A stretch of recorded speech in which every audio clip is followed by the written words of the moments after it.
सबसे पहली और खास चीज, जितने भी पाइपिंग रिलेटेड जॉब्स होते हैं उनका जो भी इंफॉर्मेशन होता है like fabrication, assemble, disassemble, erection, commissioning, तो इन सब को समझने के लिए आपको बेहतर तरीके से आइसोमेट्रिक की समझ होनी चाहिए, या यूं कहें कि आपको आइसोमेट्रिक को रीड आउट करने आना चाहिए। तो आइसोमेट्रिक कैसे रीड आउट करना है, इसे समझने के लिए कुछ स्टैंडर्ड रूल्स हैं, कुछ बेसिक सिंबल्स हैं जिनको समझना होता है। और आज के इस वीडियो में हम कुछ बेसिक चीजों के बारे में बात करेंगे, उसके साथ ही नॉन ड्राइंग एरियाज जो कि एक आइसोमेट्रिक में होते हैं उसको भी देखेंगे। तो सबसे पहले कुछ बेसिक रूल्स हैं, उसको समझते हैं। जब भी आप कोई भी इंजीनियरिंग ड्राइंग देखते हैं तो हर ड्राइंग का कुछ पॉइंट ऑफ रेफरेंस होता है, और अगर नहीं होता है तो हमें मानना पड़ता है। जैसे सपोज हमारे पास एक ऑब्जेक्ट है जो कि एल शेप में है, आप देख पा रहे होंगे।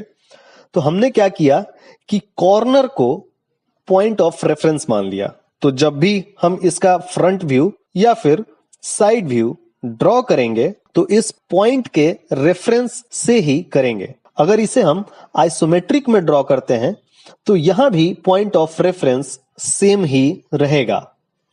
इसी प्रकार जब भी हमें पाइपिंग आइसोमेट्रिक को रीड आउट करना होता है तो ड्राइंग का जो ओरिएंटेशन होता है वो ऑलवेज एरो मार्क होता है, जो कि अप डायरेक्शन में राइट साइड की तरफ कॉर्नर में होता है।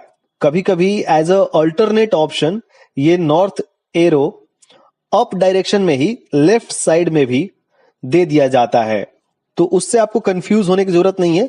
बट एक चीज हमेशा ध्यान रहे कि ये केवल अल्टरनेट ऑप्शन है, किसी खास कंडीशन में दिया गया होता है, लाइक किसी ड्राइंग को और भी ज्यादा अच्छे तरीके से समझने के लिए, क्लैरिटी के लिए ये चीज हम करते हैं। अदरवाइज ऑलवेज जो एरो मार्क होगा वो अप डायरेक्शन में राइट साइड की तरफ ही होगा।